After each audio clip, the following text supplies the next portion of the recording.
7h44 sur BFM Business et sur AMC Découverte. Un double grand entretien aujourd'hui avec nos deux invités pour parler de la rentrée des classes dans les grandes écoles. Bruno Bouchard, bonjour. Vous êtes le président de l'université Paris-Dauphine PSL. 9300 étudiants, 8 domaines de formation. On va parler évidemment de la rénovation du campus avec vous dans quelques instants. En face de vous, Léon Loluzza, le directeur général de l'ESCP, école de commerce, 6 campus, notamment à Berlin, à Londres, à Madrid, à Paris, à Turin, à Varsovie. 11 000 étudiants. On va commencer avec le sujet qui fâche. Alors, je sais pas, il y a beaucoup de sujets qui fâchent. L'intelligence artificielle, ça en fâche chacun, mais les frais de scolarité, ça en inquiète beaucoup avec ces augmentations, notamment dans les écoles de commerce, avec des hausses, Léon Loluzza, qui vont jusqu'à 37% depuis 2007. C'est énorme. Depuis 2017, c'est énorme. Est-ce qu'aujourd'hui, on se rapproche des universités américaines ou on en est encore loin?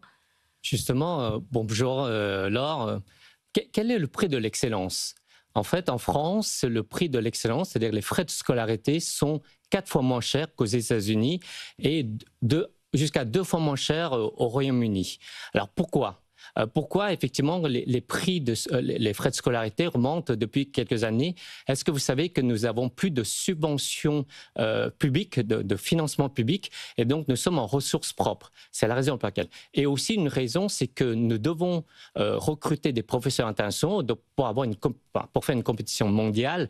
Donc, il est important aussi d'avoir des professeurs de profil international pour préparer nos étudiants à l'avenir. Donc, vous me dites que c'est justifié. Donc, ça fait à peu près 65 000 € pour les 3 ans. Donc, le prix de l'excellence, c'est à peu près 20 000 € par an, si je comprends bien. Exactement, c'est le coût total. Alors, maintenant, nous avons aussi dans nos grandes écoles des bourses. Je prends l'exemple à l'ESCP, nous offrons 26% de boursiers et nous avons aussi la filière apprentissage, 20%. Donc, ces personnes-là payent partiellement pour justement en termes d'exemption au niveau des boursiers. Et nous avons aussi des boursiers qui payent 0 frais de scolarité pendant 3 ans. Paris-Dauphine, c'est un statut particulier, un statut qui a évolué. Est-ce que vous êtes totalement libre sur les frais de scolarité ? Alors, Dauphine est très particulière dans l'univers des universités françaises, puisqu'on a à la fois université et grand établissement. Et nous délivrons un certain nombre de diplômes de grand établissement sur lesquels nous avons la main, effectivement, sur les frais de scolarité. Alors, nous avons un modèle un petit peu différent. Nous avons un modèle de droits de scolarité qui sont modulés. Et donc, les droits qui sont payés, plutôt que de faire des exonérations, en fait, les droits qui sont payés sont calculés en fonction du revenu fiscal de rattachement, du foyer de rattachement. Donc personne ne paye la même chose en fait chez vous. Alors, en fonction de. Voilà, non, personne ne paye la même chose et ceux qui sont les plus favorisés, disons, en fait. Mais en moyenne, vous arrivez à des niveaux comme dans les écoles de commerce ou très loin? Ça n'a rien à voir parce qu'on a aussi des diplômes nationaux et en moyenne, on est à peu près à 1 000 € si on prend la moyenne, mais avec une variance très élevée. Mais je rejoins ce qui vient d'être dit. La question, c'est la subvention qui vous est octroyée par l'État, ce qu'on appelle la subvention pour charge de service public. Et on voit que cette subvention pour charge de service public, vous n'en avez plus, mais même au niveau des universités, en fait, en termes réels, elle baisse d'année en année.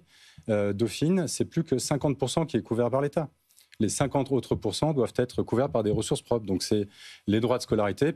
Donc, c'est les étudiants et les entreprises, j'imagine. Et les entreprises à travers l'apprentissage. Voilà. L'apprentissage, c'est finalement un modèle de cofinancement des formations publiques-privées. Les entreprises abondent, payent une partie de la formation.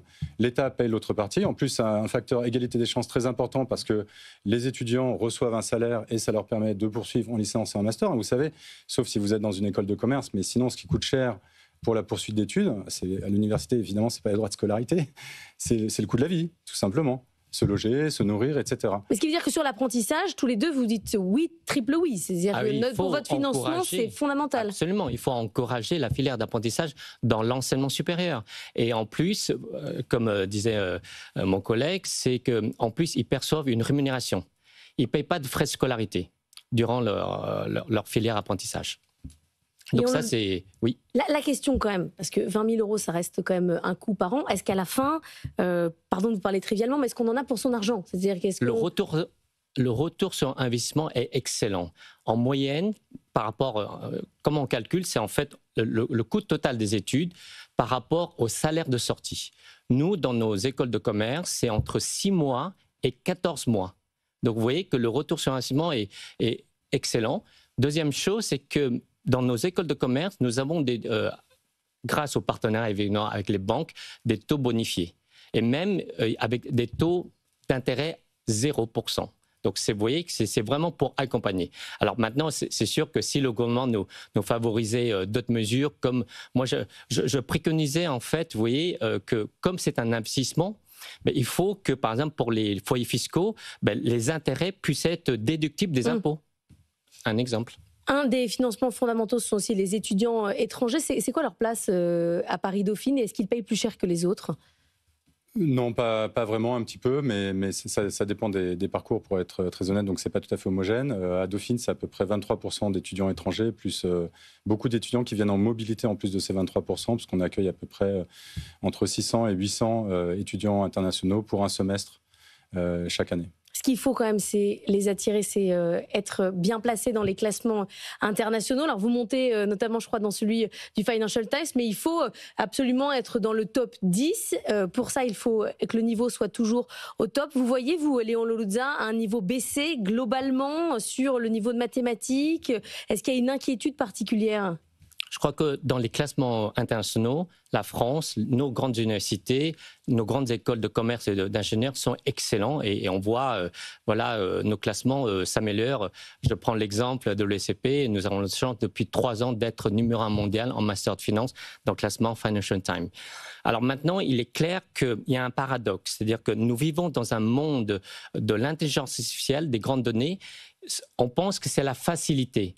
Au contraire, il faut vraiment approfondir les mathématiques, les sciences sociales et les cultures générales. Ça, c'est extrêmement important. Alors justement, approfondir les mathématiques, ça fait l'objet de la réforme qui va être mise en place à la rentrée avec plus de maths et les filières CHAMS. Il va y avoir des tests. On en parlera avec un professeur de mathématiques dans le journal de 8 heures. Est-ce que vous êtes optimiste, vous, à Dauphine, en vous disant je vais avoir des gens mieux formés et plus de filles intéressées par les mathématiques, parce que c'est aussi un des enjeux? Si vous me permettez, avant de répondre, je vais revenir un petit peu sur les classements, et justement en lien avec les mathématiques. Il faut bien voir qu'en mathématiques, l'université Paris-Saclay, c'est numéro 1, numéro 2 au classement de Shanghai selon les années. À Dauphine, c'est assez peu connu parce qu'on parle d'économie, de gestion, de sociologie, etc. à Dauphine, mais en fait, il y a un laboratoire de mathématiques qui est dans les 30 meilleurs mondiaux. Dauphine, au sein de l'université Paris Sciences et Lettres, à côté des mines, de l'ENS, etc., dans l'ensemble de nos collègues, c'est 34e au classement de Shanghai, c'est 28e dans un classement qui s'appelle QS, qui est un classement qui fait la part entre la recherche, un peu moins orientée sciences dures, et la formation. On reste sur les secteurs d'élite très forts, en fait. On est au top, effectivement. Les grandes universités de recherche dans les classements internationaux sont au tout meilleur niveau. Et c'est pareil pour nos grandes écoles de commerce. Maintenant, pour ce qui est de la formation en mathématiques, encore une fois, on a, du point de vue académique, à l'université, des filières mathématiques extrêmement fortes. On fait partie des tout meilleurs mondiaux. Et effectivement, il y a eu une baisse au niveau collège-lycée. On va voir l'effet des réformes. Je pense qu'il faut laisser le temps aux réformes de produire leurs effets. Sur les femmes, Elisabeth Borne, elle dit que ça se joue au CP. C'était qu'à partir de ce moment-là, qu'il ne faut pas dégoûter une partie de la population sur les mathématiques. Est-ce que vous pensez qu'il faut agir très tôt ? Écoutez, je pense qu'il faut, au niveau des maths, essayer, et y compris à l'université ou dans les écoles d'ingénieurs, essayer de mixer les choses. Je vais vous donner un exemple. On a beaucoup de mal, globalement, pas spécialement à Dauphine, mais globalement à attirer des jeunes femmes dans les filières mathématiques. À Dauphine, on a créé il y a 3 ans une double licence IA Sciences des organisations. Ouais. C'est IA Eco-Management. Première année, 50% de candidatures féminines, 50% de femmes sélectionnées parce qu'elles sont aussi bonnes que les hommes. Voilà. C'est un diplôme qui a un succès extraordinaire. Et plutôt que d'enfermer les femmes directement dans des mathématiques dès le départ, vous mixez les cursus en fait. On a ouvert, voilà. Et ça marche. À la fin de la licence, une partie va continuer plutôt en maths, une partie va plutôt continuer en éco, management, marketing, etc. C'est ça qu'il faut faire. Il faut aussi essayer d'être original au niveau de l'offre de formation et mixer un petit peu les disciplines. Les formations sur l'intelligence artificielle pour les talents de demain, elles sont déjà là. Ça fait combien de temps que vous avez ouvert un cursus ? Déjà... Ça, c'est une double licence, mais en fait, on en a ouvert depuis très longtemps. Nous, on travaille à ça depuis 2016 à peu près. Et si vous permettez, on va ouvrir là, on est en train de lancer au niveau de Paris Sciences et Lettres, l'école de l'IA de Paris Sciences et Lettres, qui est quelque chose qui est l'IA, mais pas simplement maths info. C'est pas suffisant. En fait, il faut que l'IA diffuse dans toutes les sciences. En physique, en chimie, en SHS. Là, je sens une petite compétition. C'est-à-dire qu'il va falloir attirer quand même les meilleurs talents sur l'IA dans les formations. Là, il y a un enjeu quand même. En fait, l'IA fait partie justement de la pédagogie de demain. Et vous savez, avec notre nouvelle stratégie 2026-2030, l'ESCP enrichi de 2 nouvelles écoles. En 2027, on va créer ESCP, École de technologie. pour être le MIT à la française et en 2029, l'école de gouvernance. En fait, il faut l'hybridation géopolitique, IA, ce que j'appelle les technologies émergentes, et le management et le business. Et je crois, et l'IA, c'est extrêmement important. Après notre partenariat avec OpenAI, nous avons pu former 1000 champions, 200 projets hier, et maintenant nous venons de signer un accord avec Hugging Face pour pas comprendre, mais c'est co-créer l'intelligence artificielle. Il nous reste 30 secondes. Utiliser l'IA pour ses devoirs, c'est pas tricher. Non. Non, on est d'accord. Non, c'est pas tricher, sous condition qu'il faut mettre en place des règles de bonne conduite, des règles éthiques. Bruno Bouchard. Tout est utile si on apprend à la fin. C'est ça qu'il faut, c'est ça la finalité. Si on utilise de l'IA mais qu'on apprend, il n'y a pas de problème. Il est 7h55 sur BFM Business. Merci à tous les deux d'être venus ce matin dans la matinale de l'économie.